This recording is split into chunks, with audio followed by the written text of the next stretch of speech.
They're mad they have to go through you to get your money. I think that perfectly encapsulates the United States in 2025. It perfectly describes late stage capitalism. It perfectly describes the oligarchy. It perfectly describes the amount of corruption we are seeing, the kleptocracy, the thievocracy of the federal government. I know that I'm a bit of a broken record saying that there's something deeply fucked up about anybody who could amass $1 billion, anybody who hoards vast quantities of wealth and resources while other people fail to be able to have their basic needs met. Something is deeply broken, deeply wrong inside anybody who is super rich. I will die on that hill. And I think a big part of it is the way that they so easily dehumanize the rest of us. We are not human beings in their eyes. We are cogs in a machine. We are a conduit through which they can extract resources and wealth. After all, Elon Musk said, our greatest problem as a species is empathy. By the way, Elon Musk has also said that there's 1,000,000,000 to 1 chance we're not living in a simulation. Right? It's much easier for him to exploit us, to harm us, to launch a holocaust against the world's poorest, which The Lancet has said will kill 14 million people before it's over. Yeah, Elon Musk did that. Donald Trump did that by ending USAID. They began a holocaust, which Elon Musk is fine with because he's a eugenicist and because on some level, he has tried to rationalize it in his brain, rationalize the cruel, inhumane, horrific things he's doing by saying he thinks there's a high likelihood that we're actually in a simulation and none of it's real. He can dehumanize you. He can hurt you. He can end your very life because in his brain, he's told himself like, oh, maybe this isn't real. They're probably not real people at all. That's supremely fucked up, y'all. That is supremely fucked up. Something is profoundly wrong and broken inside anybody who is extremely wealthy. These Peter Thiel, Elon Musk, all of these motherfuckers, something is not right inside of them. And I don't just mean the like, before they fried their brains and lost their ability to control their bladders because of all of the Calvin Klein, they already were so disconnected from their humanity. I don't understand how we in the United States ever thought that worshiping billionaires was a good thing. I said in a video the other day that 6 years ago, if you asked the American public, a majority of us thought that billionaires were a net positive for society and that there wasn't anything wrong with having them. But now it's something like 71% of Americans are like, fuck off, billionaires are not a good idea. They're a harm, they're a scourge on this society, and we should have a wealth cap. A majority of Americans now support a wealth cap. So why do you think the oligarchy was so desperate to consolidate power to support fascism? Because they know that people are being squeezed to a point where we're like, oh, this doesn't make any sense. And where we are questioning this whole paradigm, all of late stage capitalism, what we have been taught in the United States our entire lives, that being rich is a moral good. And if you are wealthy, it's because you earned it. You deserve that wealth. I think 2025 has opened a lot of people's eyes. After all, Zoran Mamdani said that we should tax billionaires out of existence, and he just got elected to be the mayor of New York City. We're no longer having this kind of infatuation, this kind of obsession with the super rich. We no longer have this vicarious experience where we think if we just work really hard, we too could become Elon Musk or Peter Thiel, even though our daddy didn't have a ton of money. Even though we could not exploit people, we could not dehumanize other people, we could not sever our connection with our own humanity in the way that they have done in order to amass vast quantities of wealth. And I think we should continue to push the conversation. We should have it frequently, openly, that there is something deeply wrong with billionaires. It is abnormal to amass lifetimes worth of wealth while 47 million Americans experience food insecurity.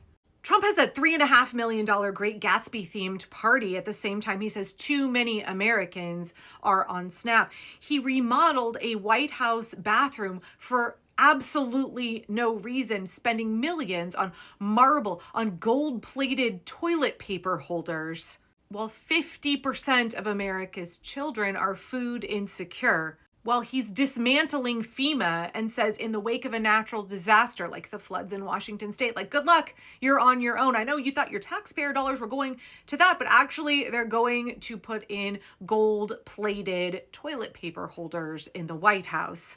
we should be openly discussing how the super rich are disconnected from their humanity. That is how they so easily dehumanize all of us. They don't care about our suffering at all because they don't see us as being equally human with them. Elon Musk says empathy is our greatest weakness because it prevents us from becoming like him.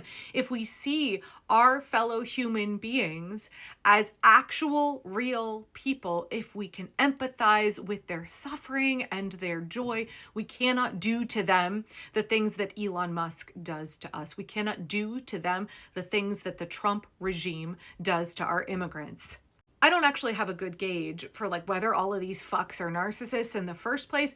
Is it that the love of money is the root of all kinds of evil, or is it that supremely evil people are driven by the pursuit of wealth? But I think they have a kind of emptiness, a kind of disconnection. They will never know real human connection because they don't see us as people. They don't see other human beings as people. And I think that creates a kind of void, a kind of emptiness, a kind of insatiability that they're trying to stuff with money and power all of the time.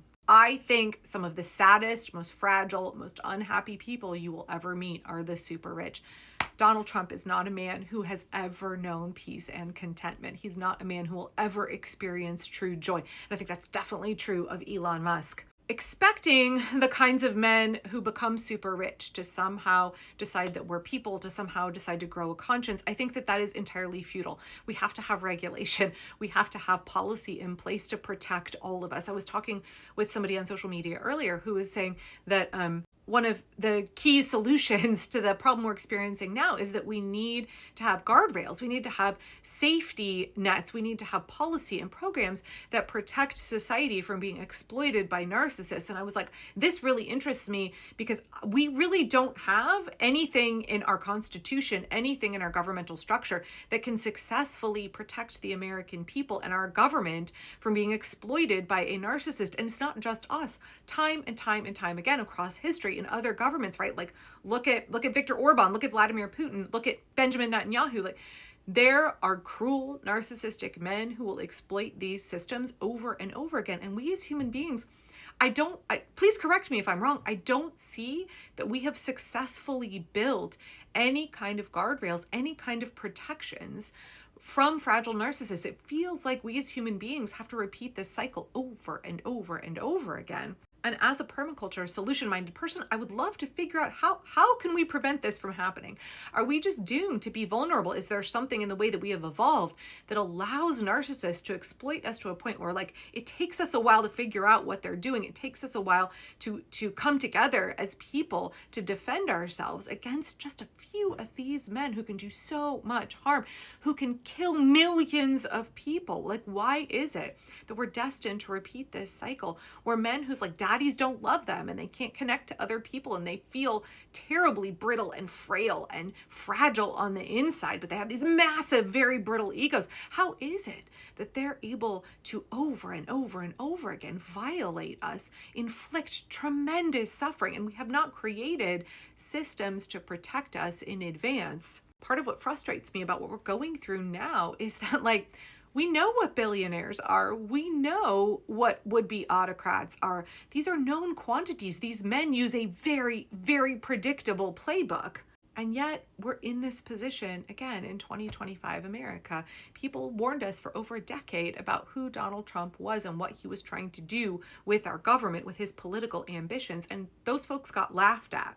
Likewise, there is no ethical billionaire. There never has been a super rich person who cared about people and the planet. And in fact, something is wrong and broken and abnormal in them. That is how they were able to amass vast quantities of resources in the first place, by exploiting people, exploiting the planet, and not really giving a shit about it, not being particularly bothered by it at all. Whether they have to twist their brains into little pretzels like Elon Musk saying, oh, I bet we're in a simulation, whether they're just surrounded by yes men all of the time that have warped their perception, whether they're born narcissists, whether they have had those narcissistic traits enhanced by their childhood trauma, I don't really give a shit. We have to figure out how to protect the rest of us from people like that. What are the systems we could put in place so that the super rich cannot dehumanize us and just treat us as cogs in their machine? What is the way out of this? What are the guardrails that would actually work?